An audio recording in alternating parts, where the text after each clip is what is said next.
Hello, welcome to her Wild Side Hockey Podcast. This is your hostess, Mikki, aka Hockey She Wrote. And things are a little different. It's been a while. It's been 3 months. Kind of an unexpected hiatus, I guess, or, a longer hiatus than I thought. As you will notice, I am in a new place. This is not going to be my permanent podcasting spot, but it's just what I have right now. I'm actually sitting on the floor and I'm using like a tote for my computer because I have moved into my own apartment.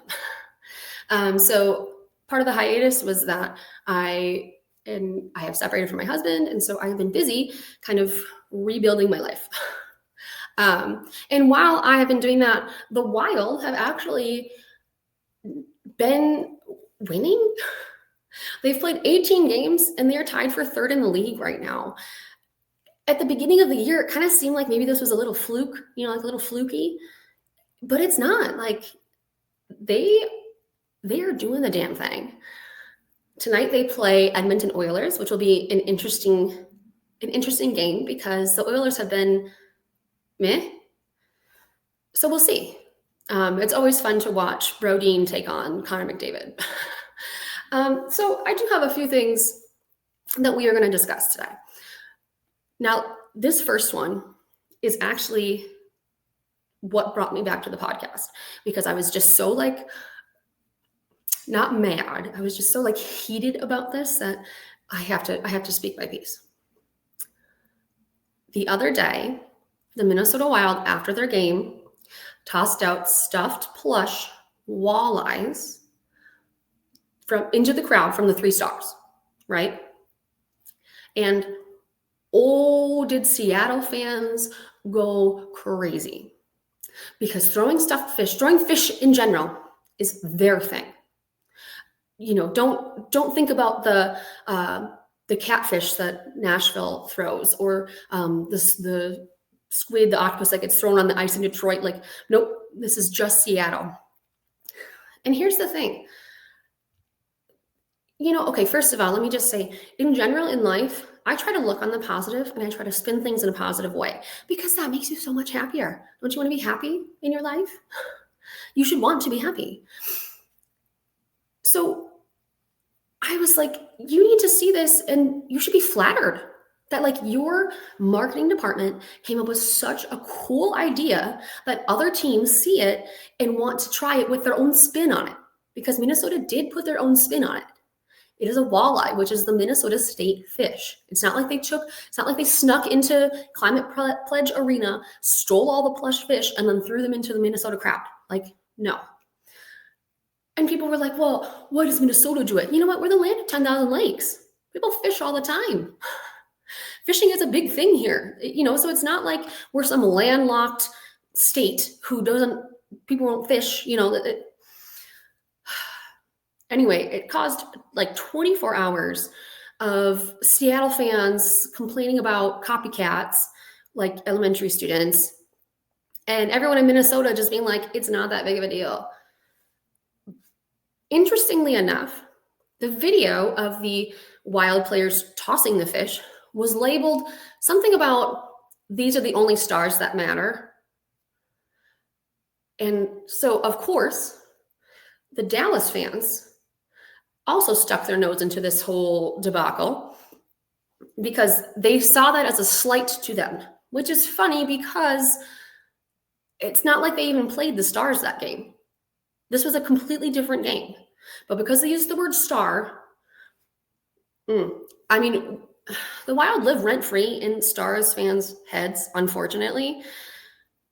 So it just between Seattle and Dallas, it was just my favorite part, though, was a few of the fans were trying to do this whole, most teams just do a stick salute. They even stole the idea of tossing things into the crowd.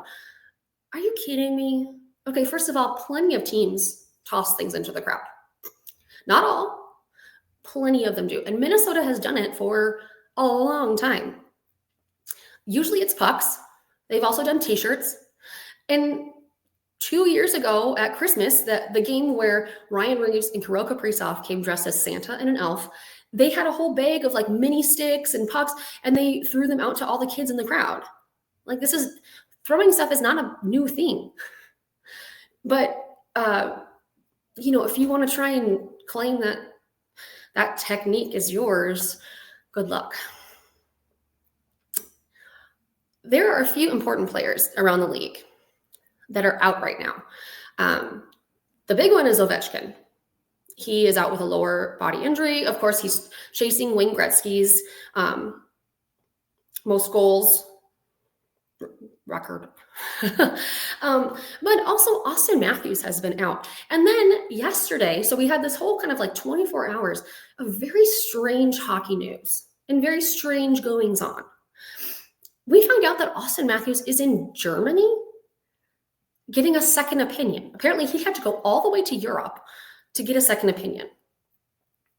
Most people, we're just going to speculate here.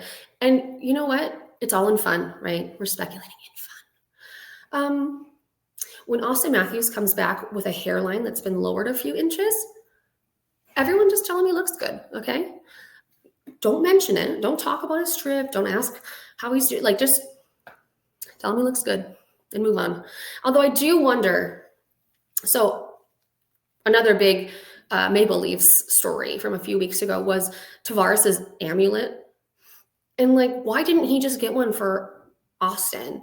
And Auston could use that to like lower his hairline, because it does a bunch of other things. It protects you from 5G Wi-Fi, and like, I don't know, I'm sure the amulet could help in some way. Now, let's move on to Nashville. Nashville, Smashville, they are having a rough go of things. Over last summer, they signed 3-4 big name players. And yes, these players are a little on the older side, but still, I mean, Steven Stamkos, Ryan O'Reilly, I mean, just good players. And then proceeded to lose like the first 8 games of the season. And it's like they just can't quite get things together. I'm not going to feel bad for them. But last night in their game, they had a penalty less than a minute into the game because they put out the wrong lineup. They wrote down whatever the lineup, that they submitted. They wrote it down wrong, sent the wrong person onto the ice. And one of the Seattle coaches noticed and called a penalty, had the officials come over and told them. I was reading today that this penalty is so rarely used that there's not even like a record of how many times it has been used. But like every once in a while, it happens.